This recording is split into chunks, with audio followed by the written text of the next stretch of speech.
Hi, I'm Robin Forster with Feel So Alive, and we're trying something new today. So, Dina has created this cookbook, and when I found that out, I just went, oh, let's talk more about it. And so that's what we're going to be doing. I have some questions for her, but I think this is going to be kind of free flowing. And so the name of your cookbook is Adina's Creole Table, right? Yes, it's Dina's Creole Table. Excellent. Okay, and it's an ebook. And why don't you tell folks what Creole is? Because not everyone knows. Okay. Well, I'm Adina Collins, and I'm originally from Louisiana. And so Louisiana has a mixture of different cultures. And so Creole versus Cajun is that Creoles were Black freed people or Black slaves that also ended up intermingling with French and Spanish peoples during the 1600s, 1700s, and even 1800s. And so Creoles became a little bit of their own culture. They also had their own society. And so Creole influence was more kind of like an elevated, if you will, an elevated, more elegant, sophisticated type of style of cooking. Whereas Cajun cooking in Louisiana was more for, these would have been the descendants of the French Canadians that actually came down to South Louisiana.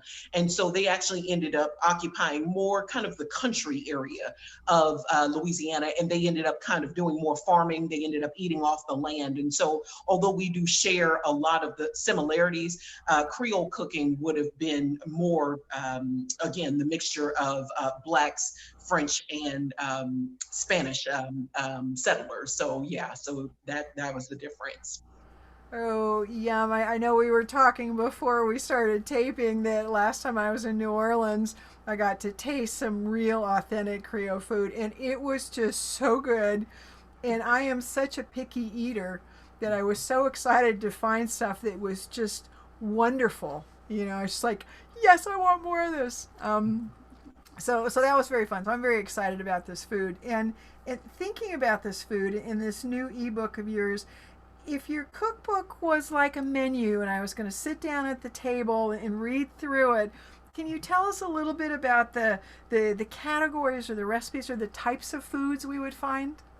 Sure, absolutely. I have everything from appetizers to side dishes, to you may see you actually have a whole classification for home for the holidays. There are specific foods that we typically make during the holidays. You'll have some specific rice pasta dishes, soups, gumbo. Also, you will have some desserts. So it's really got a good variety of different things that I think will please anybody's palate. Oh, that just sounds so good. I think I may be hungry because I'm just going. Can we try this now? Can we Right. practice with some recipes? So, what prompted you to write this cookbook? I mean, that's an undertaking.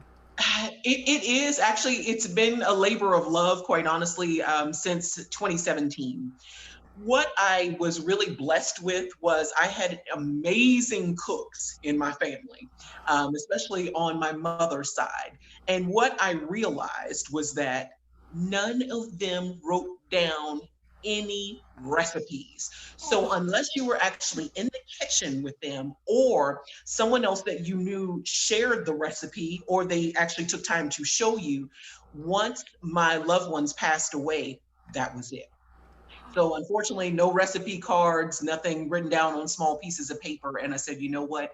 This is a great way to be able to continue to not only share the love that they had of cooking, but then also the love that I developed just being able to spend time with my mom, my grandmother, great aunts in the kitchen, and others as well. And so as I began to speak to other people that I love, my friends and other people that I've met along the way, they said that their families also didn't write down anything. And so I said, you know what? I'm going to take time to be able to compile something that will be a labor of love, not only just from my family recipes, but also from some of the recipes that I enjoyed having from some of their tables or from their family members. So, Oh, yeah, that's so important. I remember in my family we had there was this oatmeal cookie recipe, and they just the cookies came out just lacy looking, and thin and crisp and just yummy. And I remember for a long time that recipe was on the back of a piece of paper that had been used for something else. And it was in my mother's writing, so we're talking bazillion years ago. And it was like, no, no, this little piece of paper, no. So good for you for writing that down. That is so important. Oh, yes. Wow. And do you have a favorite recipe in your cookbook? Ooh, it's so hard to be able to pin that down because there are so many. But I'll say, since we just concluded the major holidays, one of my favorite recipes is what you would call melon dressing. And melons in South Louisiana are kind of wild squash, if you will. So perhaps in your area, if you've ever heard of chayote squash or prickly pear, it's the Oh, same yeah, thing. yeah. So if you've ever found those, what we tend to do in reference to making that type of recipe is you can either boil them to be able to make the inside soft, or you can actually cut them in half and roast them. Once you've done that, just pretty much scoop out the middle, take out the seeds, scoop out the middle, and you can go ahead and season it with things like onion, bell pepper, garlic. Some people tend to go ahead and use breadcrumbs as a binding. And for me, I tend to use lump crab meat and shrimp. So when you pull all of that together and go ahead and bake it as a casserole, it is amazing. Oh, it sounds really good. It is. I mean, it has almost all of my favorite foods. If it had mushrooms in it, it would be a perfect meal for me. But that sounds so good. It is. It really, really is. Wow, I may have to try that.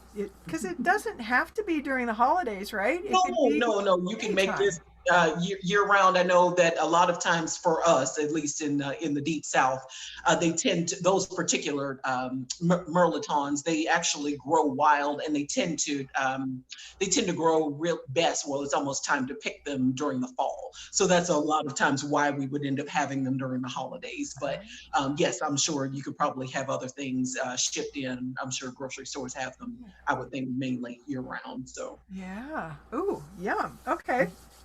Um, let's see. And you were going to talk a little bit more about some of the techniques. So if we were standing in your kitchen, what are some techniques or tips, ways of doing? I mean, I just remember when I was learning about microbiotic cooking 100 years ago, they have a special way of using the knife that Mhm. is not the typical way of using the knife to cut. And are there some tips for folks who want to try one of your recipes?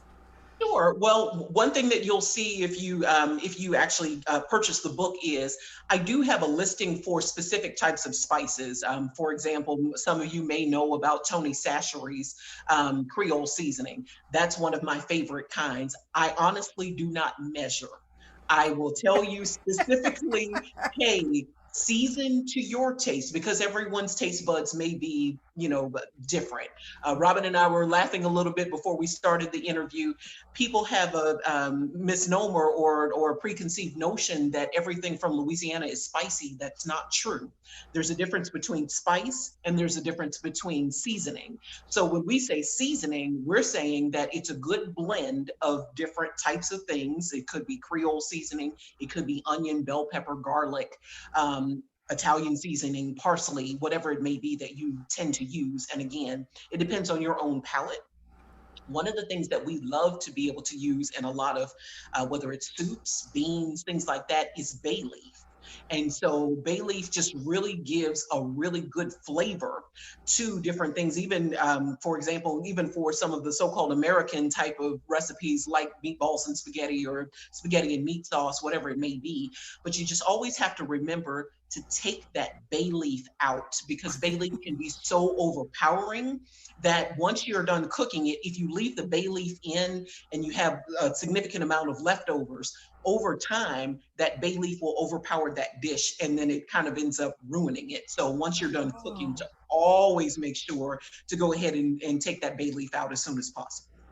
You know, that is so good to know because I didn't know that, and I'm sure that I've left it in because, so thank you. That was really helpful. And since we're almost out of time, how do people find out where your book is, how to buy it, how to get in touch with you?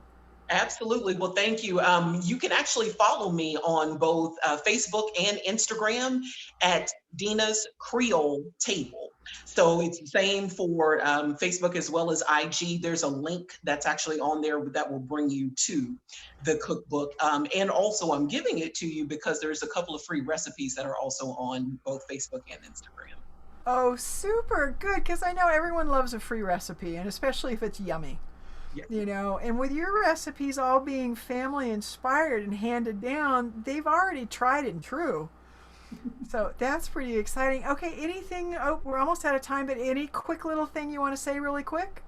Yes, I just wanted to again say thank you guys so much. And for those of you who are looking for something different, I would definitely recommend that. And it is both traditional recipes as well as kind of a modern twist on some other types of Creole cooking. So I hope that you have a chance to try it and enjoy it. So I'll go ahead and leave you with this one last teaser. For some of you, depending upon where you are, you may have heard of grits, but there's a really great appetizer that's in the book that's called fried grit balls stuffed with shrimp. You don't want to miss it. That sounds so good. Well, It's a Adina, modern twist on shrimp and grits. So thank you so much. This has just been wonderful. thank you so much. I appreciate the invite.